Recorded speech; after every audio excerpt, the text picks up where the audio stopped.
Hello, I am Dr. Veerendra Koujalagi. I am medical gastroenterologist practicing in Sahakar Nagar, Bangalore at my clinic Eka Gastro and Liver Care. GERD or Gastroesophageal Reflux Disease is one of the most common disorders that we encounter in clinical practice, and almost all of us would have experienced gastroesophageal reflux at one point or the other. So what is this and why does it happen? So the acid that is present in our stomach is actually destined to be within the stomach and not go anywhere above or below. So over the stomach there is our food pipe or esophagus, which is not lined with a protective mechanism like what the stomach is. So whenever the acid comes to the esophagus and the esophagus is exposed to the acid of the stomach, then it causes some symptoms like burning of the chest, and also sometimes even the food particles may feel like coming back into the food pipe and into the mouth.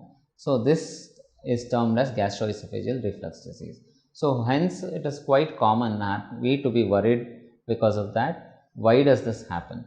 So this happens because there is a sphincter called as lower esophageal sphincter, which separates the food pipe and the stomach. Sometimes there may be a dysfunction in the lower esophageal sphincter which relaxes and lets the acid go back. Why does this happen? This happens because many times there is obesity or increased weight causes relaxation of the sphincter.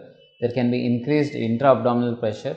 There can be also stress. There can be some hormones like progesterone which we encounter during early pregnancy. So many of early pregnancy women tend to have this reflux.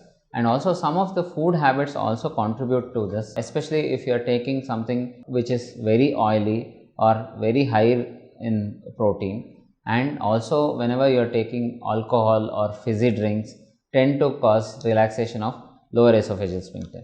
Even chocolate and mint tends to cause this lower esophageal sphincter relaxation. So these foods have to be avoided if you are experiencing. So should we take this reflux disease seriously? Yes, of course, because if there is a chronic reflux that is happening like that for years on end, then there can be something called as Barrett's esophagus. That is, the inner lining of the esophagus gets converted into like that of the stomach, trying to protect itself from the acid attack. So in the process, this becomes more prone to develop into cancer. So it is called as Adenocarcinoma of esophagus. So this is commonly seen in people who have Barrett's esophagus, who have long-term reflux. So it is important to evaluate, look what is the severity of reflux, what are the causes of reflux, and treat them and address them. So there can be structural anomalies like hiatus hernia, which can increase the reflux of the acid into the food pipe. So there are some simple measures like taking your food 3 hours before bedtime, sleeping on left side, taking 1 or 2 pillows so that your head end is higher, all help in preventing the mechanical part of the reflux. Of course, there are medications, and in patients who are on long-term medication and still require, there are surgeries to treat gastroesophageal reflux disease. But do not ignore your gastroesophageal reflux disease for long, otherwise it can progress to prolonged illnesses.